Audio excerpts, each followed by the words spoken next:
तो अभी तक जो हमने पढ़ा है ये भक्ति सिद्धांत सरस्वती ठाकुर उनकी प्रणाम मंत्र हैं, जो हम उन्हें दंडवत प्रणाम करते समय उन्हें इन प्रार्थना को सुनाते हैं। जैसे हर दिन क्लास से पहले जो हम प्रणाम मंत्र कहते हैं, उस समय हम श्रील प्रभुपाद जो हमारे गुरु हैं, तो उनके प्रणाम मंत्र को उच्चारण करते हैं, बाद में पंचतत्व मंत्र और बाद में हरे कृष्ण मंत्र।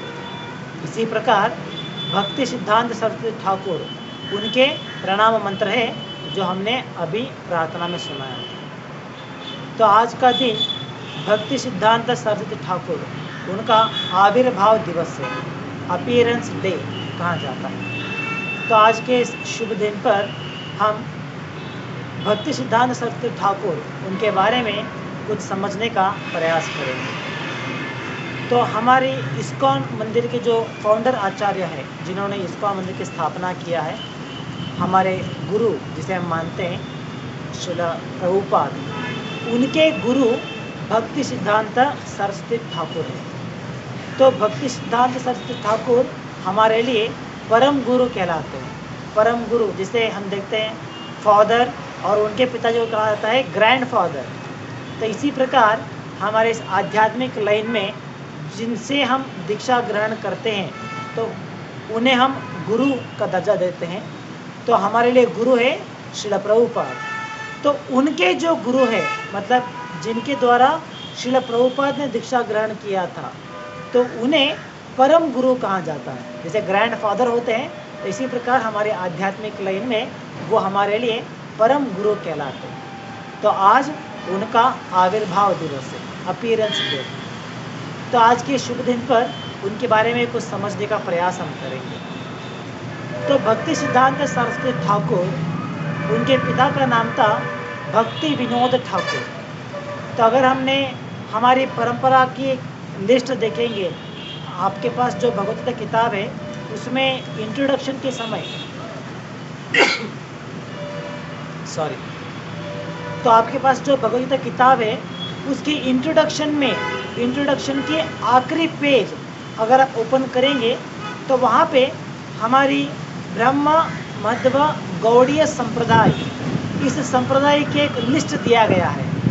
किस प्रकार हमारी ये संप्रदाय जो ब्रह्म मध्व गौड़ीय संप्रदाय कहलाता है, ये संप्रदाय स्वयं भगवान कृष्ण से प्रारंभ होते हुए उनके बाद में ब्रह्मदेव को आता है, उनके द्वारा नारद मुनि, बाद में वेदव्यास, बाद में मध्वाचार्य। इस प्रकार ये जो हमारा संप्रदाय एक गुरु शिष्य इनकी परंपरा में किस प्रकार से चलता हुआ आया है, वो एक पट्टी उस भगवद गीता की इंट्रोडक्शन में दिया गया है। तो वहाँ पे हम देख सकते हैं उस लिस्ट में 32 आचार्य, जो लास्ट आचार्य है इस संप्रदाय के, वो है श्रील प्रभुपाद।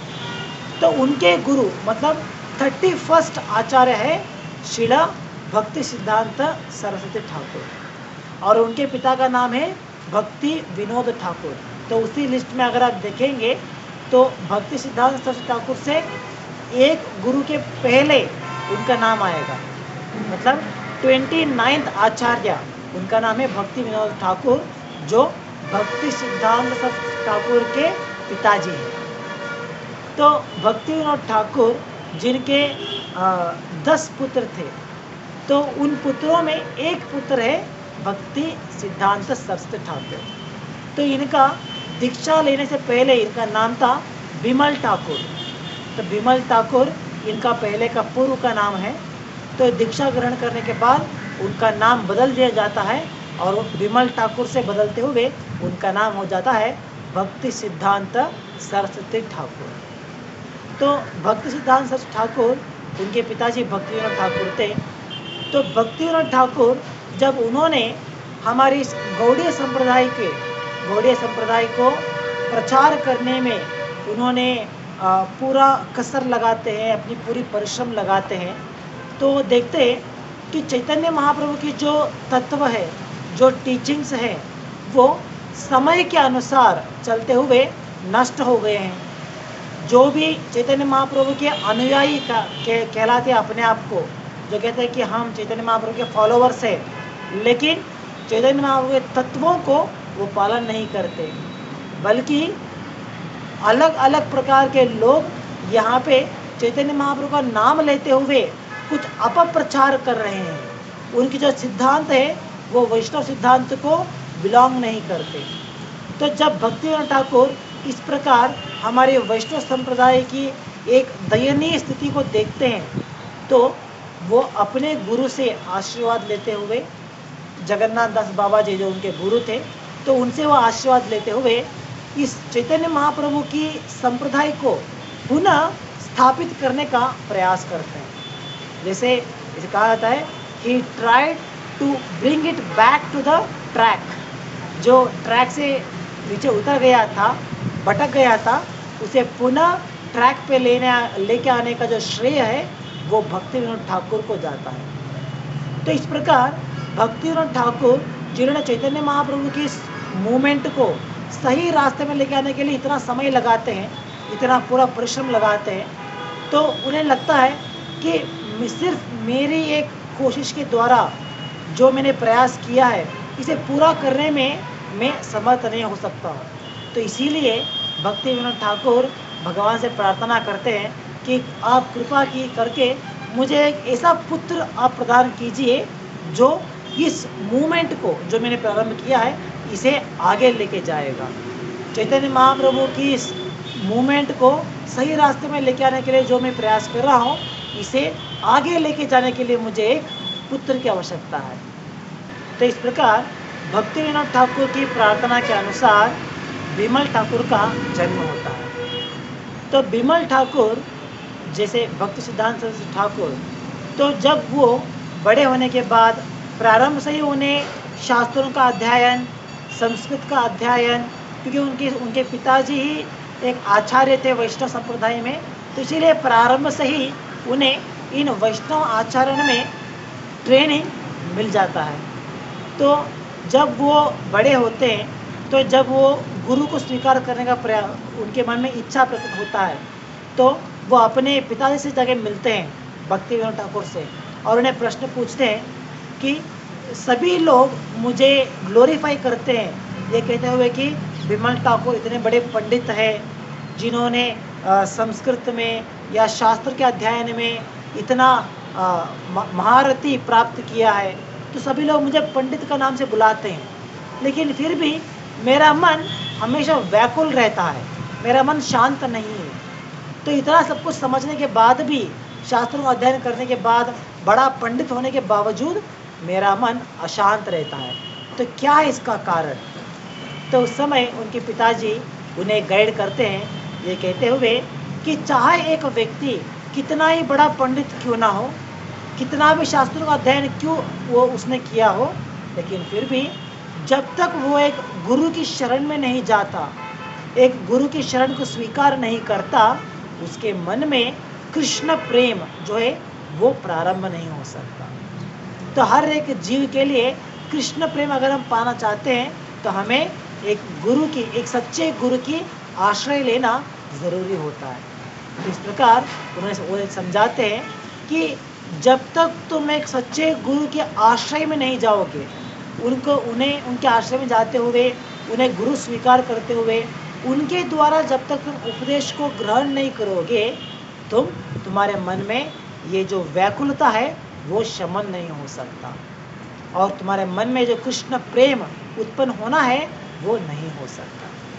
तो इसीलिए शास्त्रों में कहते हैं मंत्र विहीन, जो मंत्र हम गुरु के द्वारा स्वीकार नहीं करते हैं, अपने ही आप जिस मंत्र का उच्चार करते हैं उसका जो सामर्थ्य है वो हम नहीं देख सकते। तो इसीलिए एक गुरु का आश्रय लेना बहुत ही ज़रूरी माना जाता है। तो इस प्रकार अपने पिताजी से ये उपदेश पाने के बाद बिमल ठाकुर उन्हें प्रश्न पूछते हैं कि आप तो हमारे वैष्णव संप्रदाय में आने वाले आचार्य माने जाते हैं, आज के समय में जो हमारे वैष्णव संप्रदाय चल रहा है तो इसमें आप ही को गुरु माना जाता है, बड़े विद्वान माना जाता है, तो कृपा करके आप मुझे दीक्षा दीजिए, मैं आपसे दीक्षा स्वीकार करूँगा और आपको मैं अपना गुरु स्वीकार करूँगा। लेकिन भक्तिविनोद ठाकुर जो उस समय के एक बड़े मैजिस्ट्रेट थे, साथ ही साथ वैष्णव पंथ के बड़े आचार्य माने जाते थे,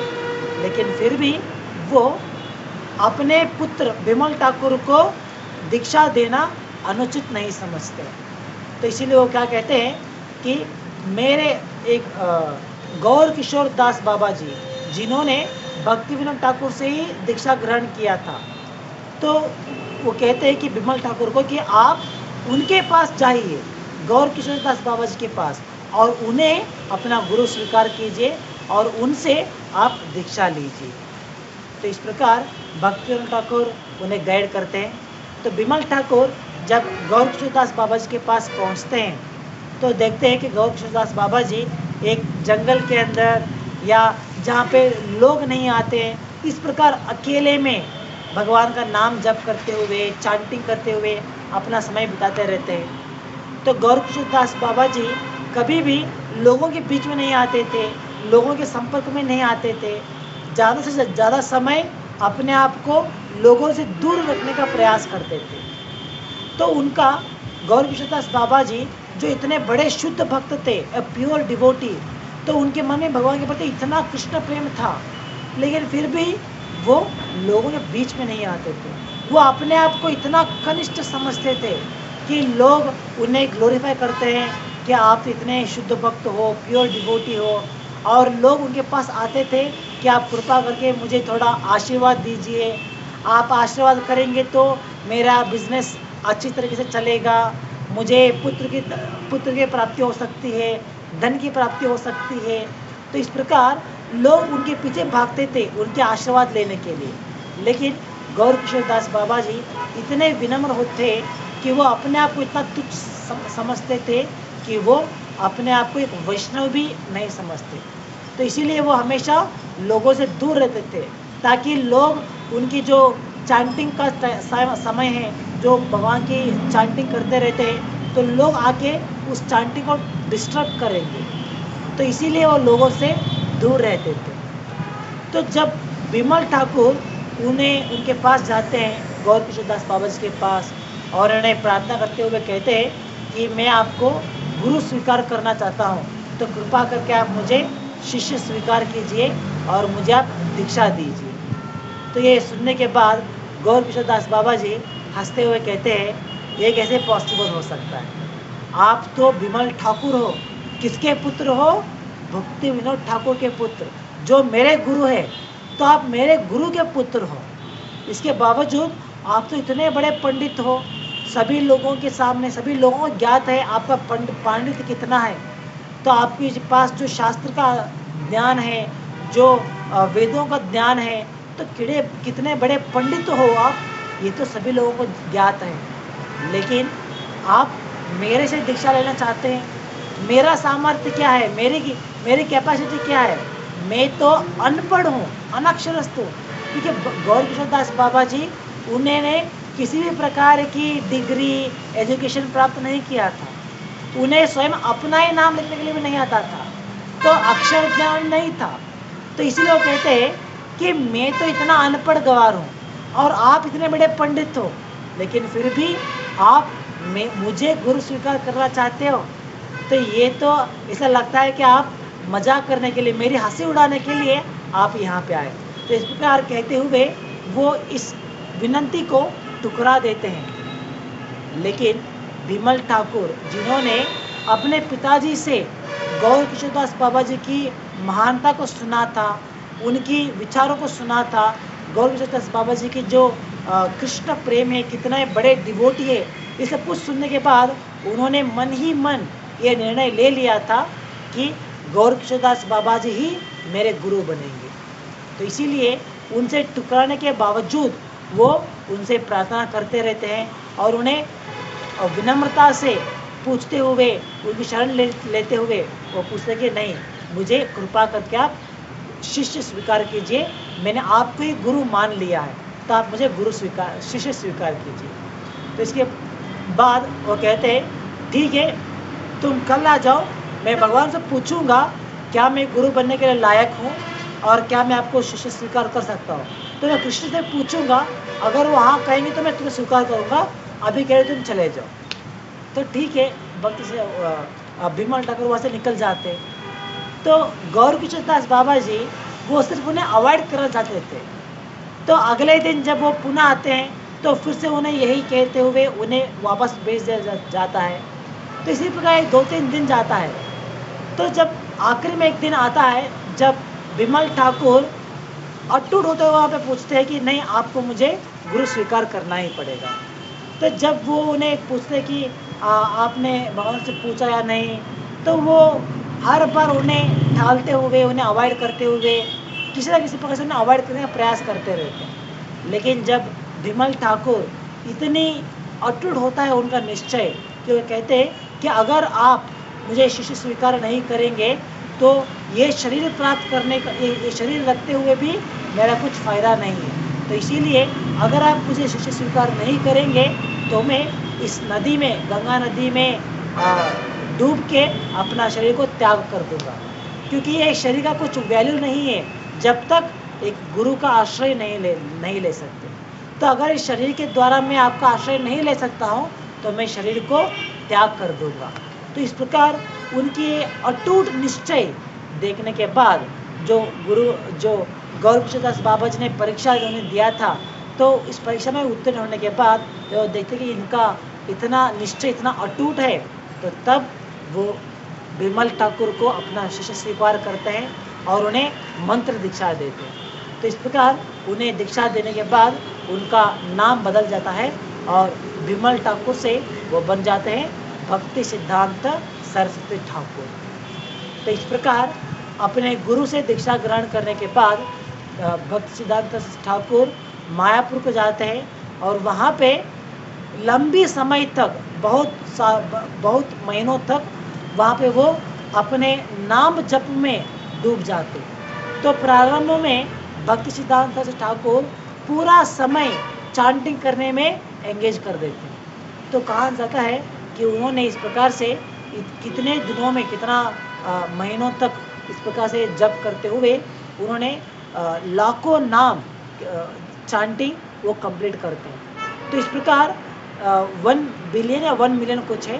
तो उतना चांटिंग ख़त्म करने के बाद, इतना महीनों के बाद वो अपने चांटिंग को ख़त्म करके वहाँ से वापस आते हैं और पूरी तरीके से इस चैतन्य महाप्रभु के मूवमेंट को प्रचार करने के लिए अपना समय विनियोग करते हैं। तो इस प्रकार भक्ति सिद्धांत सरस्वती ठाकुर, जो शास्त्रों का पंडित उनके पास था, शास्त्रों का ज्ञान जो उनके पास था, उसके साथ साथ अपने गुरु की कृपा के कारण, अपने गुरु से दीक्षा लेने के बाद वो अपने पिता का जो मिशन था चैतन्य महाप्रभु के इस मूवमेंट को कंटिन्यू करने का, उसका जिम्मेदारी वो लेते हैं और इसी प्रकार वो पूरी तरीके से, पूरी जोश में इस प्रचार को करना प्रारंभ करते हैं। तो इस प्रकार भक्ति सिद्धांत सरस्वती ठाकुर वो गौड़िया मठ इसका स्थापना करते हैं, एक ऑर्गेनाइजेशन की स्थापना करते हैं और उस ऑर्गेनाइजेशन के द्वारा वो प्रचार करना प्रारंभ करते हैं। तो हम ये कह सकते हैं कि भक्ति सिद्धांत सरस्वती ठाकुर, उनसे पहले जो भी आचार्य थे हमारे संप्रदाय में, किसी ने भी इस प्रकार एक संस्था की स्थापना करते हुए, एक ऑर्गेनाइजेशन बनाते हुए उसके द्वारा प्रचार करना, इसका विचार नहीं किया था, क्योंकि उसके समय के अनुसार, उस संदर्भ के अनुसार उन्होंने प्रचार करना प्रारंभ किया था। लेकिन भक्ति सिद्धांत सरस्वती ठाकुर वही एक पहले ऐसे आचार्य है हमारे संप्रदाय में जिन्होंने इस प्रचार करने के लिए एक ऑर्गेनाइजेशन की आवश्यकता को जाना और इसे जानते हुए उन्होंने एक गौड़िया मठ, इस ऑर्गेनाइजेशन, एक संस्था को प्रारंभ करते हैं। तो इसे रजिस्टर करते हैं। रजिस्टर करने के बाद उस नाम से वो प्रचार करना, उस संघ के द्वारा प्रचार करना प्रारंभ करते हैं। तो ये एक ऑर्गेनाइजेशन बनाने का जो उसके द्वारा प्रचार करना, ये जो मेथडोलॉजी है, ये प्रारंभ किया गया है भक्ति सिद्धांत सरस्वती ठाकुर के द्वारा। तो इसी प्रकार उन्हीं के स्टेप्स में चलते हुए, उन्हीं के मार्गदर्शन में चलते हुए स्वयं श्रील प्रभुपाद, उन्होंने भी प्रचार करने के लिए एक ISKCON, international society for Krishna consciousness, इस संस्था का स्थापन करते हैं और एक संस्था के द्वारा, संस्था की एक संघ में, उसकी आश्रय में प्रचार करना प्रारंभ करते हैं। तो इसका श्रेय, मूल श्रेय जाता है भक्ति सिद्धांत सरस्वती ठाकुर को। तो इसी प्रकार भक्ति सिद्धांत ठाकुर, उन्हें कहा जाता था उस समय रोरिंग स्पिरिचुअल मास्टर, जैसे कि उन्हें कहा जाता सिंह गुरु। सिंह गुरु क्यों कहते थे? क्योंकि वो इतने स्टॉन्च थे अपने सिद्धांतों में कि वो कभी भी किसी भी अपोनेंट के सामने, जैसे कोई मायावादी है, कोई शून्यवादी है, या कोई जात गोस्वामी होते थे। जात गोस्वामी मतलब जो बाई कास्ट गोस्वामी का नाम स्वीकार किया था, बाई कास्ट वाइज। तो लेकिन उनमें किसी प्रकार की गोस्वामी के तत्व या उनकी जो लक्षण उनमें नहीं देख पाते थे, लेकिन फिर भी वो अपने आप को गोस्वामी का दर्जा देते थे। तो उन लोगों के खिलाफ इतना अटूट तरीके से, इतनी स्ट्रॉन्ग प्रीचिंग वो करते थे, तो इसीलिए उन्हें ये नाम दिया गया था सिंह गुरु। सिंह गुरु, जैसे कि मान लीजिए जैसे एक लायन, तो लायन अपनी एक रोरिंग के द्वारा, अपने एक ध्वनि के द्वारा जंगल में रहने वाले सभी जैकल्स को वो दूर भगा सकता है। उतनी शक्ति एक सिंह की गर्जन में होती है, उसके एक रोरिंग में होती है। तो इसी प्रकार भक्ति सिद्धांत सरस्वती ठाकुर, जितना शास्त्र ज्ञान उनके पास था, जितनी भक्ति का ज्ञान उनके पास था, तो उस ज्ञान के आधार के ऊपर वो जब गर्जन करते थे, मतलब जब शास्त्रों का पठन वो करते थे, तो उसके बल के आधार के ऊपर इन सभी जात गोस्वामी या सभी जो इम्पर्सनलिस्ट है, मायावादी, इन सभी लोगों को वो दूर भगाते थे। तो इसीलिए उनका नाम दिया गया था सिंह गुरु। तो भक्ति सिद्धांत ठाकुर को कहा जाता था एनलिवन एनसाइक्लोपीडिया। जैसे हम देखते हैं ना आजकल विकिपीडिया या डिक्शनरी, गूगल, इसे कहते हैं साइक्लोपीडिया, जहाँ पे जो भी आपको प्रश्न है आप वहाँ पे पूछ सकते हैं, आपको उत्तर मिल जाएगा। तो इसी प्रकार भक्ति सिद्धांत सरस्वती ठाकुर, उन्हें शास्त्रों के ज्ञान के ऊपर इतना प्रभुत्व प्राप्त किया था उन्होंने, कि उन्हें कहा जाता था कि लिविंग एनक्लाइनोपीडिया। उनके पास इतना शास्त्रों का ज्ञान उपलब्ध था। तो इस प्रकार भक्ति सिद्धांत सरस्वती ठाकुर जब प्रचार करते हुए, उनका एक लक्षण हम देख सकते हैं कि वॉज नेवर कॉम्प्रोमाइजिंग। वो इतने स्टॉन्च डिवोटी थे, इतने स्ट्रांग थे कि वो कभी भी कॉम्प्रोमाइज नहीं करते थे किसी भी वस्तु के साथ, किसी लोगों के साथ, किसी संदर्भ के साथ। Was never compromising. इसके साथ साथ हम देख सकते हैं कि he was very revolutionary in his own ideas. कि उस समय क्या अगर बात हम करेंगे, तो उस समय जब ब्रिटिश का राज्य था, और उस समय एक सन्यासी के लिए, क्योंकि भक्ति सिद्धांत ठाकुर उन्होंने कभी भी शादी गृहस्थ आश्रम नहीं लिया, वो पहले ब्रह्मचारी थे, तो उसके बाद में डायरेक्टली ही टुक संन्यास, तो संन्यास आश्रम को स्वीकार करते। तो ये वॉज अ नैष्ठिक ब्रह्मचारी, वेरी अखंड ब्रह्मचारी थे। तो इस प्रकार उस समय में एक ब्रह्मचारी के लिए इतने सारे नियम लागू होते थे कि एक ब्रह्मचारी गाड़ी में ट्रैवल नहीं कर सकते, और एक सन्यासी कभी गाड़ी में ट्रैवल नहीं कर सकते। सन्यासी हमेशा पैदल जाना पड़ेगा, या नहीं तो पालकी में जाना पड़ेगा। तो इस प्रकार इतने सारे नियम उस समय में लागू होते थे। लेकिन भक्ति सिद्धांत सरस्वती ठाकुर एक सन्यासी होने के बावजूद वो वाहन का इस्तेमाल करते थे। कहीं से अगर उन्हें जाना है, कहीं पे प्रचार करने के लिए जाना है, तो वो वाहन का इस्तेमाल करते हुए वहाँ पे जाते थे, क्योंकि वो कहते थे कि ये जो भी नियम दिए गए हैं, हमें समझना चाहिए कि ये नियम क्यों दिया गया है, और जैसे समय बढ़ रहा है उसके साथ साथ प्रचार करने के लिए जो भी आवश्यकता है उसे हमें स्वीकार करनी है। तो अगर वो कहते थे कि अगर मैं इस प्रकार से सिर्फ पालकी में जाने का नियम जो है एक सन्यासी के लिए, इस नियम का पालन करता बैठूंगा, तो इस प्रकार से गौड़ी मठ की स्थापना करने के लिए, इसी प्रचार करने के लिए, पूरी देश में इसका प्रचार करने में मैं समर्थ नहीं बन सकता हूँ। इसीलिए प्रचार करने के लिए जो भी आवश्यकता था, उस नियमों को उन्होंने अप्लाई किया था। तो he was very revolutionary in his own ideas. तो भक्ति सिद्धांत ठाकुर इसलिए उन्हें कहा जाता है कि ही वॉज नेवर कॉम्प्रोमाइजिंग। जैसे एक प्रसंग आता है जब भक्ति सिद्धांत ठाकुर एक प्रवचन दे रहे थे, क्लास दे रहे थे। तो उस समय उनके सामने बहुत सारे डिवोटीज वहाँ बैठे हुए थे, उनके शिष्य लोग थे, साथ साथ में बहुत सारे पब्लिक भी थे। तो उन्हीं लोगों के बीच में एक सामने ही लाइन में एक व्यक्ति बैठे हुए थे जो उस गौड़िया मठ के बड़े डोनर थे, मतलब जिन्होंने डोनेशन दिया था गौड़िया मठ के लिए। तो वो भी वहाँ पर सामने ही बैठे थे। तो प्रवचन चल रहा था, तो उसी बीच वो जो डोनर वहाँ पे बैठे हुए हैं, तो वो थोड़ा यहाँ बात कर रहे थे आगे पीछे। तो उस समय भक्ति सिद्धांत सरस्वती ठाकुर इतना क्रोधित होते हैं और उस क्रोध के द्वारा उसी प्रवचन के समय में सभी लोगों के सामने उन्हें चेस्टाइज करते हुए कहते हैं कि आपको अटेंशन देना है क्लास में। जब आप क्लास सुन रहे हैं तो आपको अटेंटिवली क्लास सुनना है, आप यहाँ बात नहीं कर सकते। ऐसा नहीं है कि आपने मुझे डोनेशन दिया है तो आपने मुझे खरीद लिया है। तो ये वाक्य है भक्ति सिद्धांत सरस्वती ठाकुर के। तो वो उन्हें कह रहे हैं कि आपने मुझे कुछ डोनेशन दिया है, मेरे गवर्नमेंट के लिए कुछ डोनेशन दिया है, तो इसका मतलब ये नहीं है कि आपने मुझे खरीद लिया है और अब जो भी आपकी इच्छा है आप कर सकते हो। नहीं, you have to give attention while I am speaking. तो इस प्रकार सभी लोगों के सामने उन्हें चेस्टाइज करते हैं। तो हम देख सकते हैं कितना वो how he was very strong in his preaching, was never compromising. General हम लोग देखते हैं कि अगर मान लीजिए कोई शख्स ने हमें कुछ डोनेशन दिया है या किसी ने हमारे ऊपर कुछ हमारे लिए कुछ सहायता किया है, so will be very soft hearted towards them.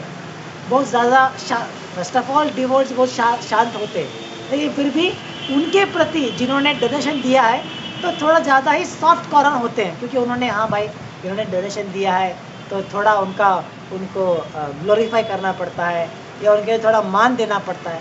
तो इस तरह के कुछ टैक्टिक हम लोग यूज़ करते हैं क्योंकि डोनेशन हमारे लिए आवश्यकता होती है। लेकिन भक्ति सिद्धांत Saraswati Thakur he was never compromising. उन्होंने डोनेशन दिया है, सही है, लेकिन इसका मतलब ये नहीं है कि वो कॉम्प्रोमाइज़ करेंगे। He was uncompromising. तो ये हम इस इंसिडेंट के द्वारा समझ सकते हैं। इसके साथ साथ एक प्रसंग भी आता है। जैसे एक बार बंगाल में, जैसे आज का भारत के डिवीजन होने के बाद जो बांग्लादेश बन गया है, तो उस समय ये सभी भारत के ही अंश थे, भारत देश में ही ये बांग्लादेश ये भी उसी में शामिल था।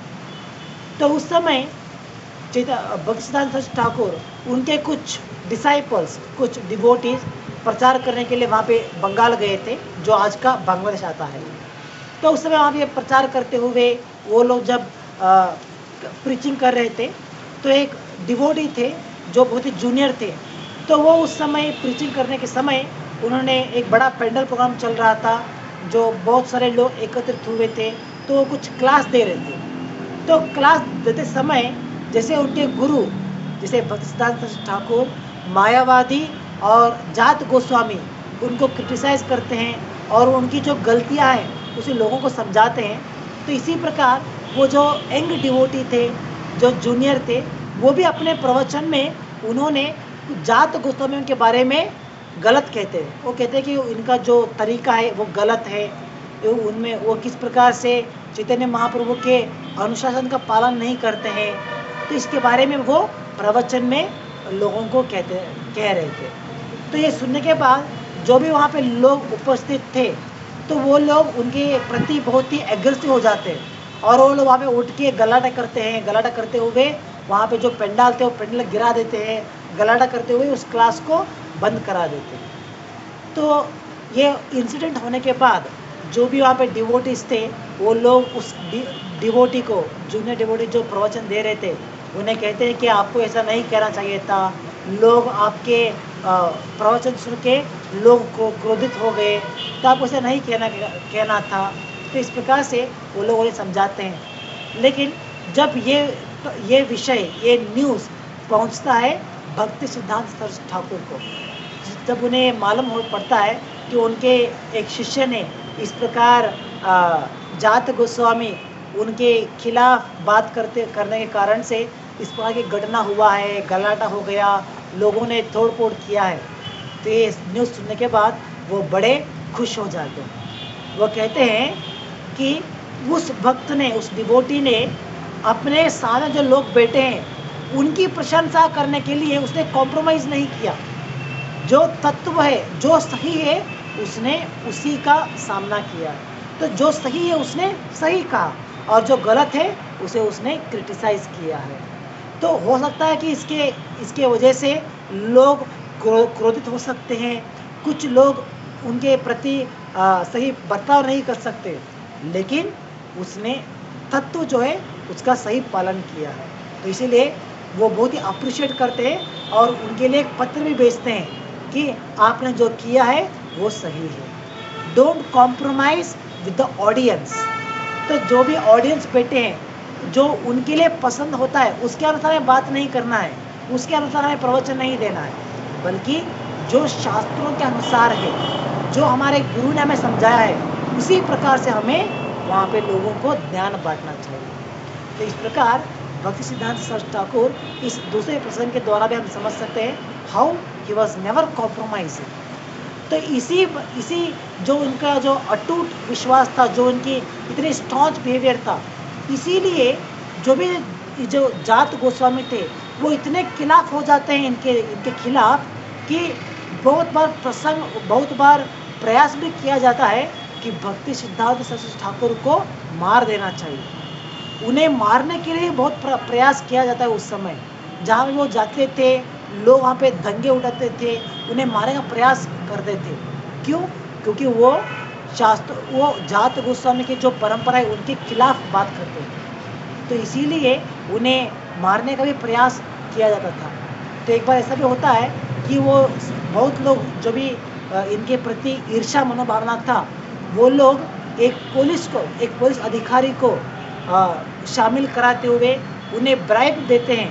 उन्हें उस समय में 25,000 रुपीज़ उन्हें कैश देते हैं और उन्हें कहते हैं कि हम लोग इनके खिलाफ कुछ करने वाले हैं, भक्ति सिद्धांत ठाकुर के खिलाफ हम लोग कुछ करने वाले हैं और आपको शांत रहना है, आपको ये पैसा लेना है, ब्राइब लेना है और इसे लेने के बाद आपको चुप रहना, आपको कुछ नहीं करना है। लेकिन वो पुलिस वो आके इनसे बात करते भक्ति सिद्धांत ठाकुर से और कहते हैं कि हम लोग कल्प्रिट है, हम लोग ब्राइब लेते हैं, ये सही है, लेकिन आपके जैसे एक शुद्ध भक्त के खिलाफ मैं ब्राइब स्वीकार नहीं कर सकता। तो इसीलिए मुझे जानकारी मिला है कि आपके खिलाफ ये लोग कुछ करने वाले हैं, तो आपको सतर्क रहना पड़ेगा। तो इस प्रकार वो स्वयं आके भक्ति सिद्धांत ठाकुर को इस विषय को समझाते हैं। तो इस प्रकार हम देख सकते हैं कि क्योंकि वो अनकॉम्प्रोमाइजिंग थे अपने विचारों में, इसीलिए उनके खिलाफ इतने लोग उन्हें मारने का प्रयास भी करते थे। तो भक्ति सिद्धांत ठाकुर जिन्होंने अपने समय में 64 गौड़िया मठ की स्थापना करते हैं पूरी भारत में। तो इस प्रकार से गौड़िया मठ की स्थापना करने के बाद तो उन्होंने अपने शिष्यों को पाश्चिमात्य देश में जाने के लिए उन्हें एनकरेज करते हैं। तो उन्हीं के समय में बहुत सारे डिवोटीज को, कुछ सन्यासियों को उन्होंने लंदन भेजा था, अमेरिका भेजा था वहाँ पे प्रचार करने के लिए। लेकिन वो सन्यासी जो वहाँ पे गए थे प्रचार करने के लिए, अपने प्रचार कार्य में ज़्यादा सफलता नहीं पाते हैं। थोड़ा समय वहाँ पे बिताने के बाद वापस आ जाते हैं और वहाँ पे कुछ प्रचार करने में पूरी तरीके से सफल नहीं हो जाते। लेकिन फिर भी भक्ति सिद्धांत ठाकुर हमेशा ये कहते थे कि पाश्चिमात्य देश में हमें प्रचार करना है, इंग्लिश स्पीकिंग वर्ल्ड में हमें प्रचार करना है और वहाँ पे हमें भक्तों को बनाना है। क्योंकि यह चैतन्य महाप्रभु का एक विजन था, यथा नगरादिग्राम प्रचार सर्वत्र प्रचार हो भी मोराना, कि सभी एक पूरे विश्व की सभी जिलाओं में, सभी देशों में भगवान का नाम प्रचार होगा। तो ये चैतन्य महाप्रभु का विजन था। तो इसी विजन को भक्तिवेदांत ठाकुर ने पुनः स्थापित किया था और उसके लिए वो प्रयास कर रहे थे। तो जब भक्तिवेदांत ठाकुर ने अपनी उम्र होने के बाद यही जिम्मेदारी उन्होंने भक्ति सिद्धांत सरस्वती ठाकुर को सौंप दिया था।